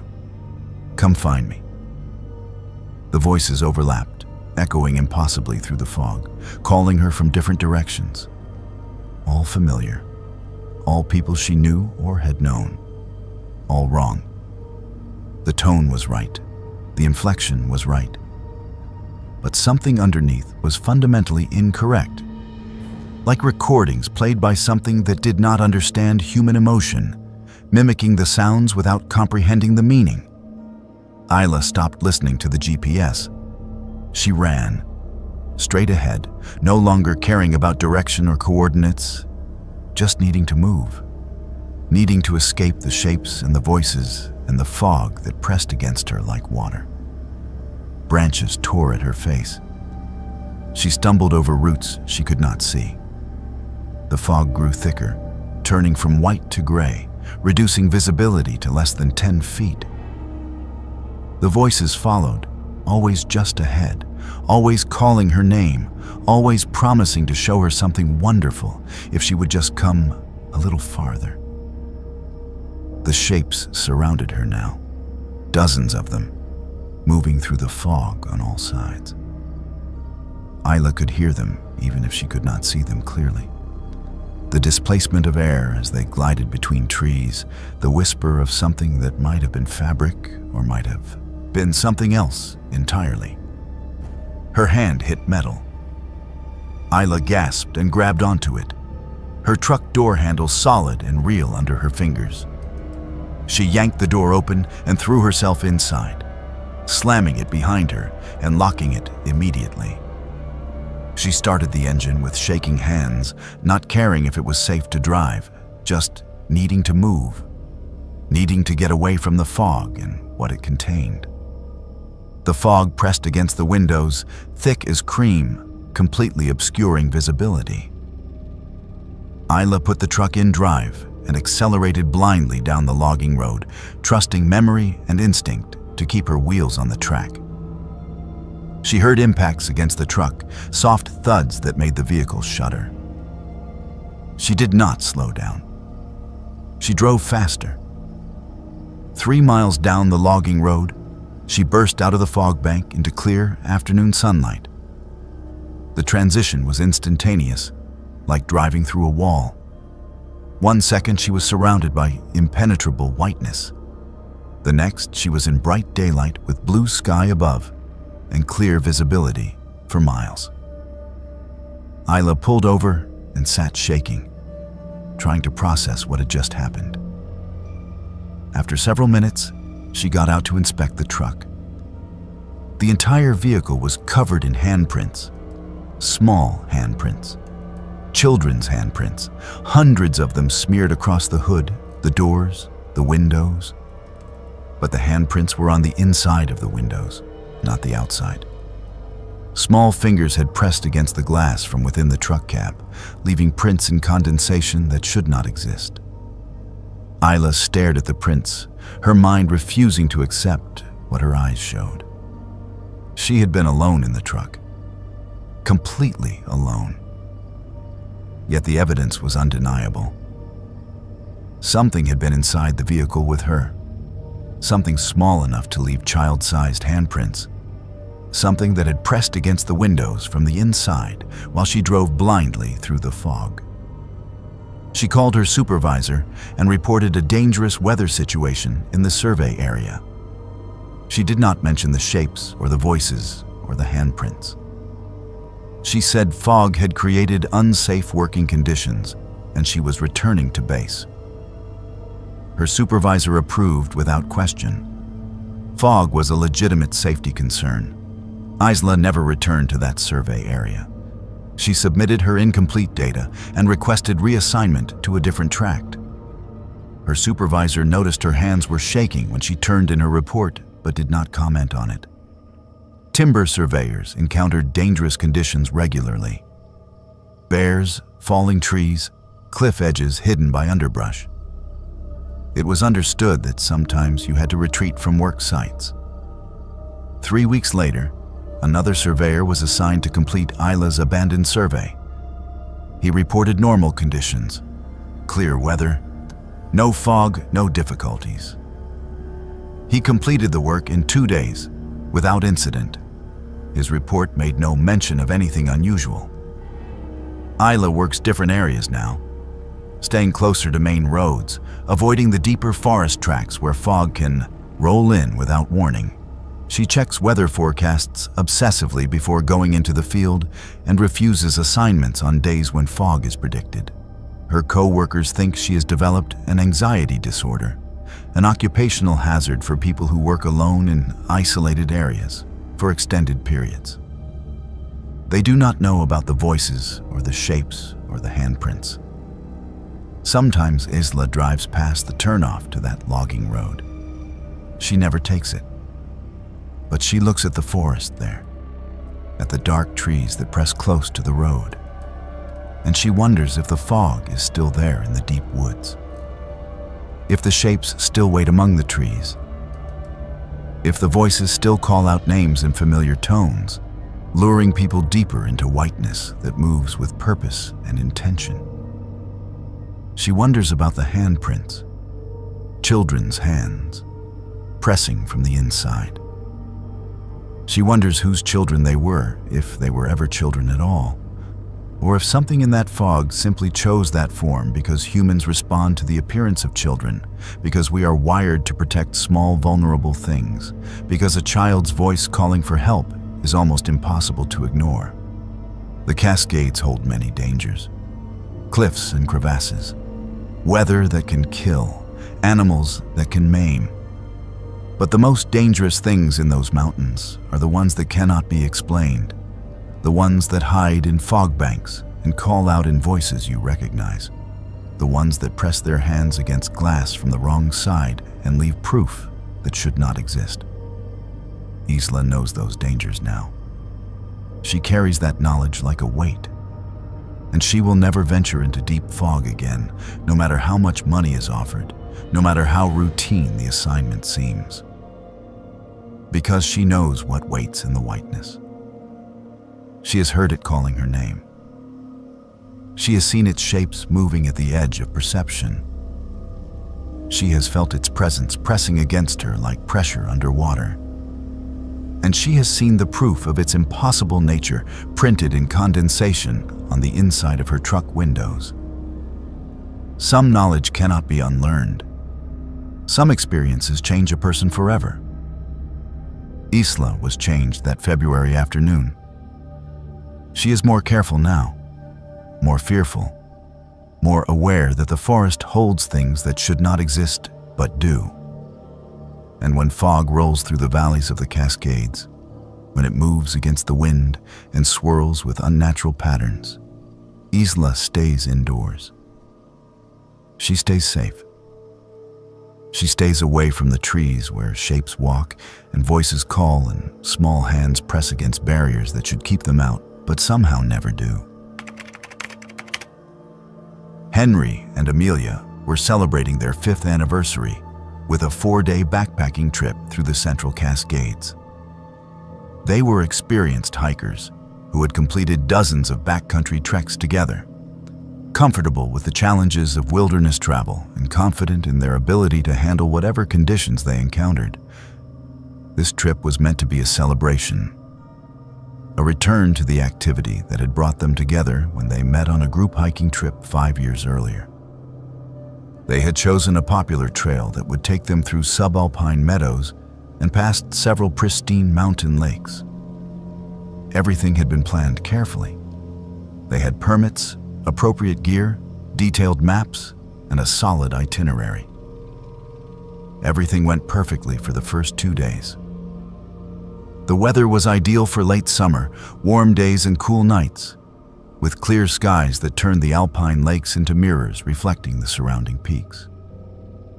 They saw other hikers on the trail, exchanged pleasantries at designated campsites, and fell into the comfortable rhythm of backcountry travel.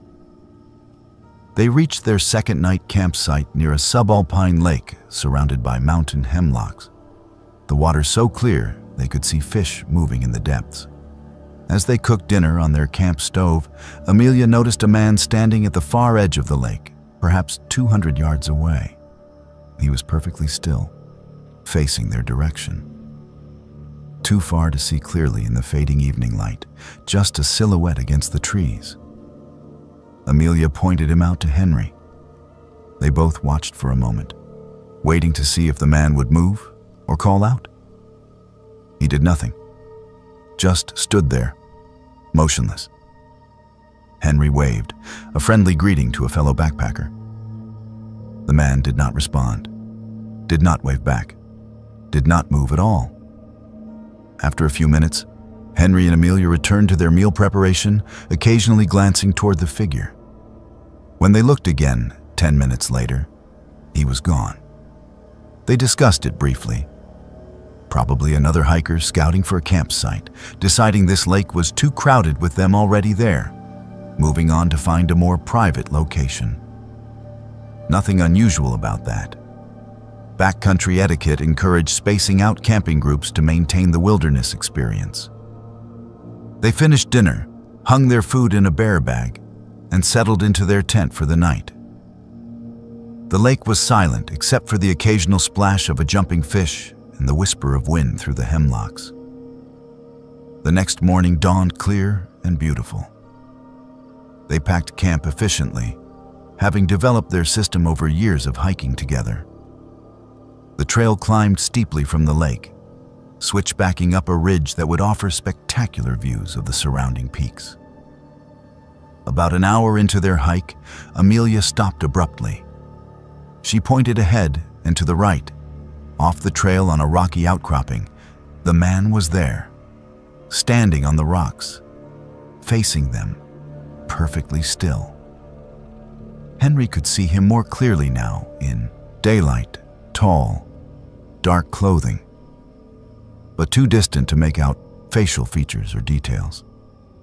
Something about the complete stillness bothered Henry. Even someone resting would shift weight, adjust their pack, make some small movement. This figure was motionless as a statue. Henry called out, asking if the man was okay, if he needed help. No response. The figure just stood there, watching them. They continued hiking. Neither mentioned the man aloud, but both kept glancing back. After 20 minutes, Amelia looked over her shoulder and gasped. The man was on the trail behind them now, maybe 100 yards back, following, still not moving in any normal way, just appearing in different locations, always facing them, always watching. Henry turned to look. The trail behind them was empty.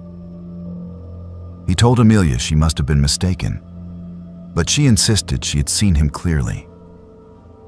Throughout the day, Amelia kept seeing the figure, sometimes on ridgelines above them, sometimes among the trees to the side of the trail, sometimes behind them, always distant, always still, always watching.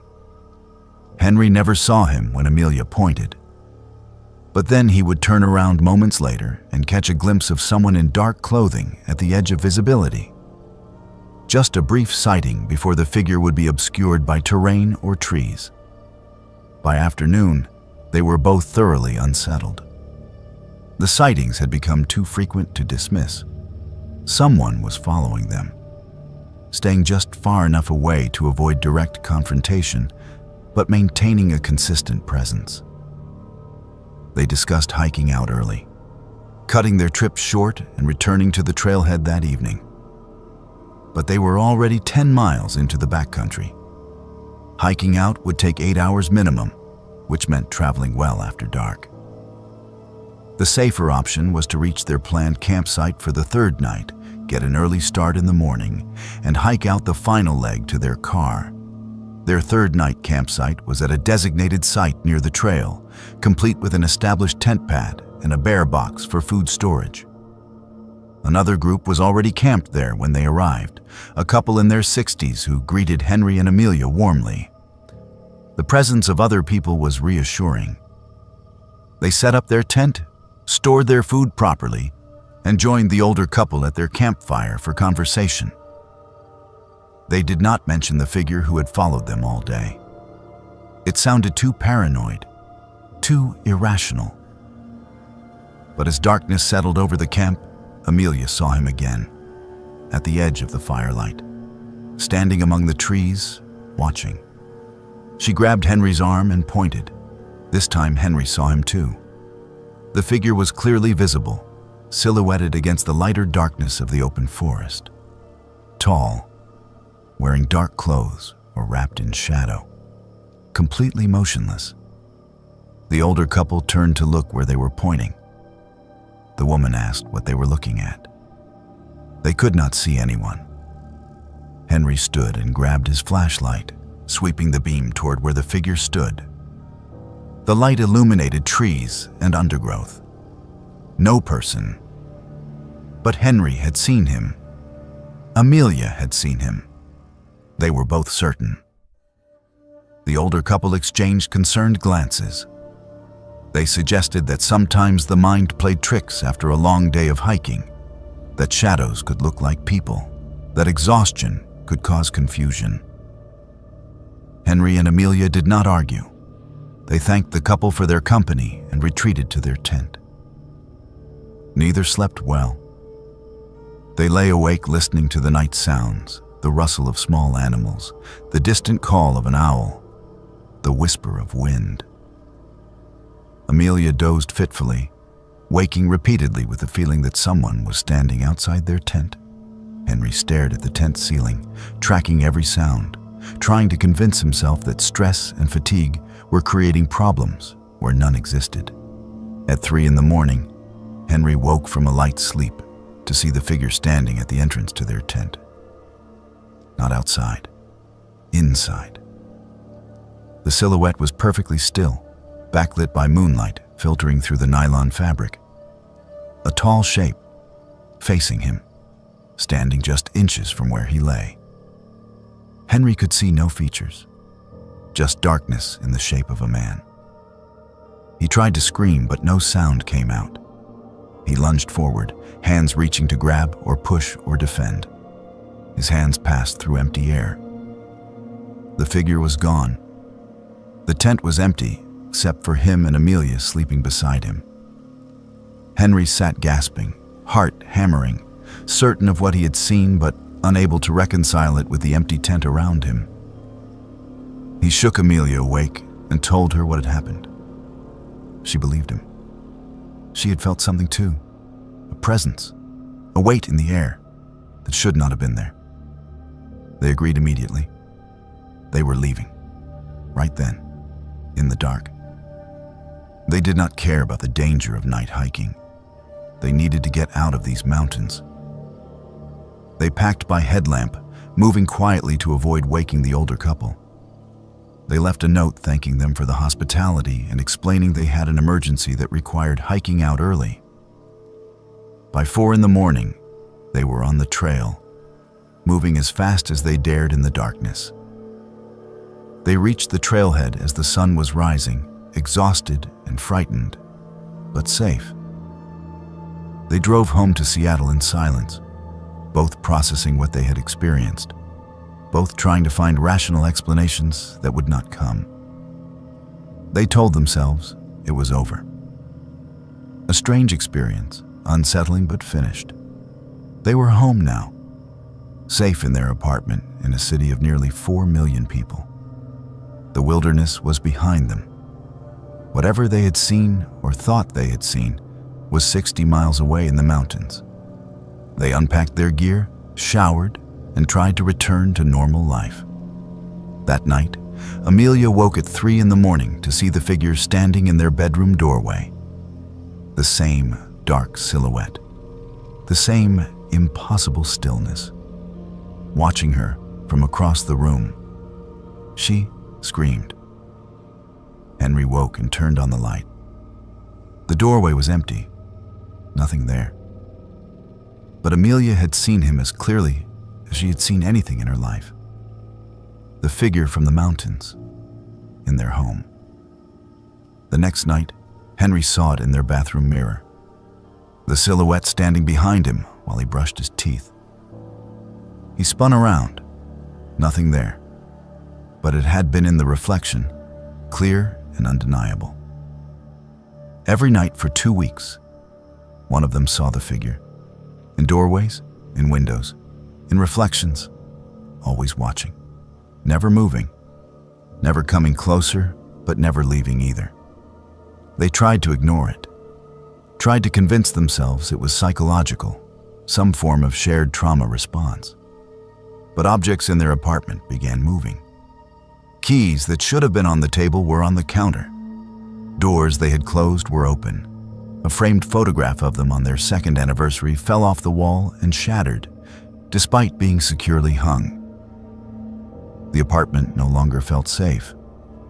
A friend suggested they visit someone who understood these matters, someone from the local native community who knew the old stories about the mountains.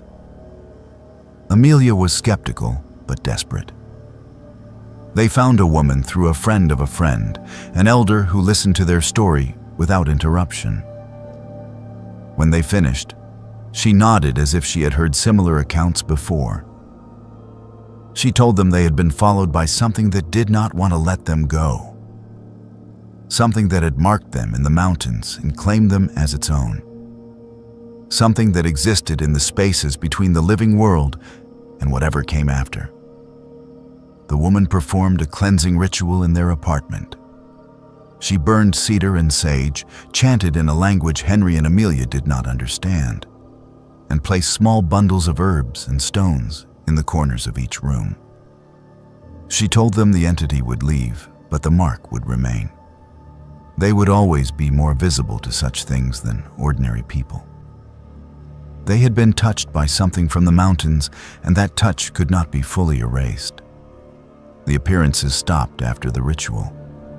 The figure no longer stood in doorways or appeared in mirrors. The apartment felt lighter, less oppressive. Henry and Amelia wanted to believe it was over. But they both knew something had changed. They saw things in their peripheral vision now. Shadows that moved wrong. Shapes that should not be there but were, just for an instant. They had become sensitized to a layer of reality most people never perceived. They did not go backpacking again. They canceled their permits for future trips. They sold their camping gear. The mountains that had brought them together, that they had loved for years, now felt dangerous in ways they could not explain to friends who asked why they had stopped hiking. They said they had gotten busy with work, that they were interested in other hobbies now. They did not talk about the figure that had followed them home from the Cascades. 6 months later, they moved to a new apartment. Neither admitted it aloud, but both hoped that distance might help. The new place felt cleaner somehow, less haunted. But Amelia still saw shadows sometimes, standing at the edges of rooms. Henry still felt presences in doorways late at night.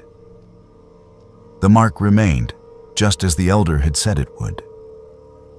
Sometimes Amelia wondered if they should have stayed in the mountains, if the figure had been trying to keep them there, if leaving had somehow violated an unspoken agreement.